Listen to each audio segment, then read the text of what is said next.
जय हिंद दोस्तों, alpha defence care academy के पॉडकास्ट जीके विद जौहर में आपका स्वागत है। मैं हूं मोहम्मद जौहर और आज हम बात कर रहे हैं राजनीतिक दलों की मान्यता और पंजीकरण के रद्दीकरण के संबंध में। सबसे पहले हम जानेंगे कि राजनीतिक दलों को कैसे मान्यता दी जाती है। दोस्तों, भारत का चुनाव आयोग राजनीतिक दलों को पंजीकृत करता है और मतदान प्रदर्शन के आधार पर उन्हें राष्ट्रीय या राज्य दलों के रूप में मान्यता देता है। जन प्रतिनिधित्व अधिनियम 1951 पंजीकृत पार्टियों को मान्यता प्राप्त राज्य या राष्ट्रीय पार्टी का दर्जा प्रदान करता है।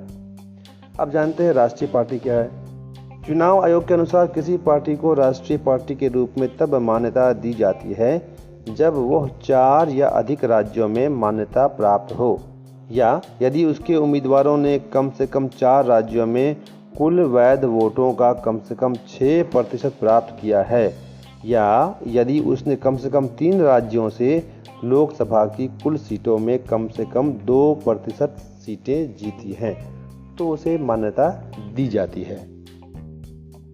चलिए अब हम बात करते हैं कि राजनीतिक दलों को मान्यता रद्द करना, इनके दलों की मान्यता को रद्द करना और पंजीकरण रद्द करने के बीच में क्या अंतर है। देखिए, किसी राजनीतिक दल का पंजीकरण रद्द करना डी रजिस्ट्रेशन कहलाता है।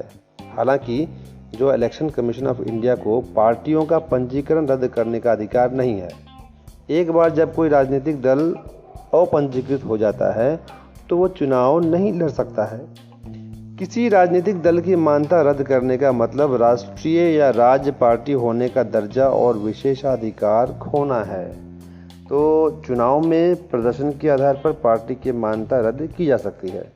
हालांकि इसे निम्न आधारों पर, जो मैं आगे बताऊंगा, अपंजीकृत किया जा सकता है। जैसे कि धोखाधड़ी के माध्यम से पंजीकृत हो गया हो, या अवैध घोषित किया गया, या अब भारतीय संविधान का पालन नहीं करना, ऐसे मामलों पर ही हो सकता है। चलिए अब हम आपको जानकारी देते हैं लोक प्रतिनिधित्व अधिनियम RPA 1951 के बारे में जानकारी करते हैं। देखिए, RPA जो है यानी कि लोक प्रतिनिधित्व अधिनियम 1951 चुनावों और उपचुनावों के वास्तविक आचार को नियंत्रित करता है। यह राजनीतिक दलों के पंजीकरण से संबंधित है। राजनीतिक दलों की योग्यता और अयोग्यता को निर्दिष्ट करता है। RPA चुनाव के दौरान राजनीतिक दलों के क्रियाकलापों को भी नियंत्रित करता है, और लोक प्रतिनिधित्व अधिनियम का कोई भी प्रावधान पंजीकरण को निरस्त करने के लिए किसी तंत्र का प्रावधान तो नहीं करता। यद्यपि यह राजनीतिक दलों की मान्यता रद्द कर सकता है। दोस्तों, अंत में बात करेंगे भारत के चुनाव आयोग के बारे में। भारत का चुनाव आयोग एक संवैधानिक निकाय है जो स्वतंत्र और निष्पक्ष चुनाव कराने के लिए उत्तरदायी है।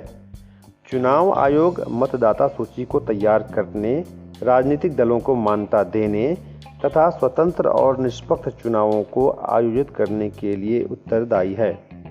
परिसीमन आयोग अधिनियम के आधार पर चुनाव आयोग निर्वाचन क्षेत्रों की सीमा को मान्यता देता है। तो दोस्तों, ये थी राजनीतिक दलों की मान्यता और पंजीकरण का रद्दीकरण से संबंधित महत्वपूर्ण जानकारी। उम्मीद करते हैं कि ये आपके काम आएगी और परीक्षा में आपको अच्छे नंबर दिलाएगी। तो पढ़ते रहिए और आगे बढ़ते रहिए। विदा दीजिए अपने दोस्त को, मोहम्मद जौहर को। मिलते हैं आपसे अगले महत्वपूर्ण एपिसोड के साथ। जय हिंद, जय भारत।